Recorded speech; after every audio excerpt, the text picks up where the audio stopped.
El 23 de noviembre de 1856 muere Manuela Sáenz. La muerte de Bolívar en diciembre de 1830 fue un golpe terrible para Manuela Sáenz. No solo en lo personal, por el amor que la unía con Bolívar, sino porque ella sabía perfectamente que esta muerte significaba algo terrible para ella. A partir de esta muerte y de que el poder pasaba a los enemigos del Libertador, lo que venía eran amenazas directas contra ella, contra su vida y contra su persona. Y en efecto, eso fue lo que ocurrió, porque la Nueva Granada, o sea, la Colombia, se convierte desde entonces en el centro de poder de los enemigos y adversarios de Bolívar. En 1831 regresa a Santander y lo que ocurre en esos años son manifestaciones de desprecio y de rechazo para Bolívar, parecidas a las que estaban ocurriendo también en Venezuela. Y ella, Manuela Sáenz, con su energía, con su valor y con su disposición a luchar por las causas que siempre consideraba justas, va a dar una batalla en esos años a todos los que tratan de agredir y de ofender a Bolívar. Participa armada en una protesta donde se está ridiculizando a Bolívar junto con sus dos criadas. Y es apresada, empiezan a acusarla por lo demás sin razón de algunas conspiraciones en las cuales ella no estuvo involucrada. Y finalmente en 1833, en otra de esas conspiraciones, la conspiración de Sardá, que Santander reprime a sangre y fuego, fusilando un poco de gente, la acusan también a ella, también sin razón, ella no estaba involucrada en ninguna de esas conspiraciones. Y entonces la expulsan del país.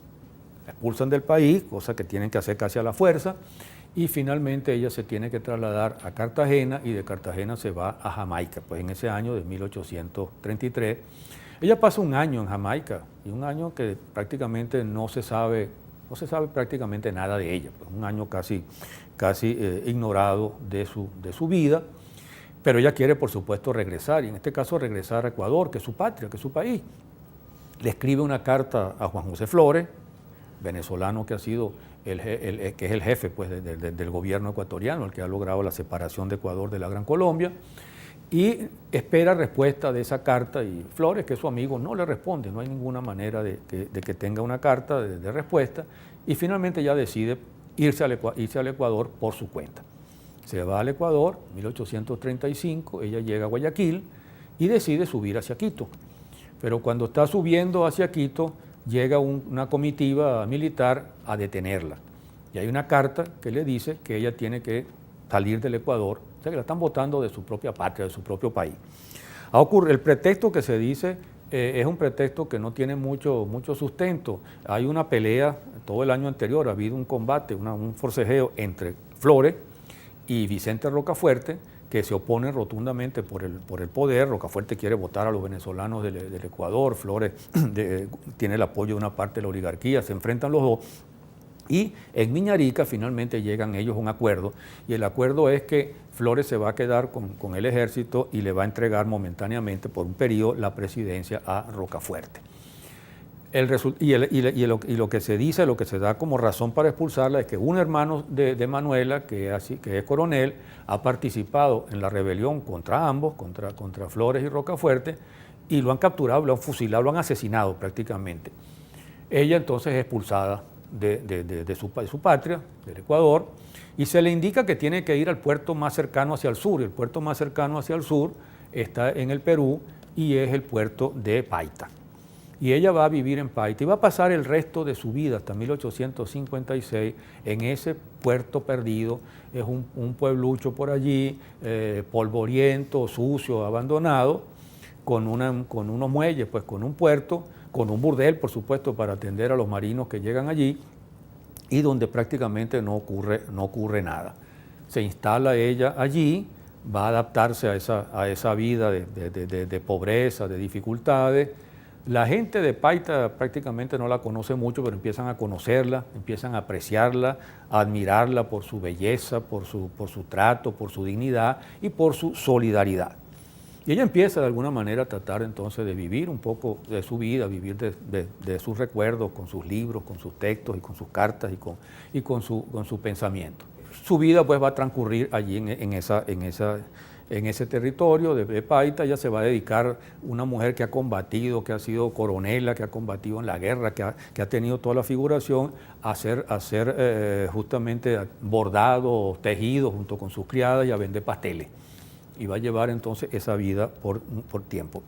Ella también va a empezar a sentir efectos de enfermedad con el tiempo que va pasando. Pero antes ella ha recibido dos comunicaciones importantes. En 1837 el general Flores le responde, por fin, autorizándola a volver al Ecuador. Pero ella, con esa dignidad que la caracteriza, rechaza y dice que ya no tiene ningún interés ya en volver al Ecuador, que se va a quedar en Paita. Y su marido de siempre, el doctor Thorne, que ha sido un hombre de una fidelidad increíble, descubre que ella está allí, le envía cartas, le envía dinero, ella rechaza prácticamente todo.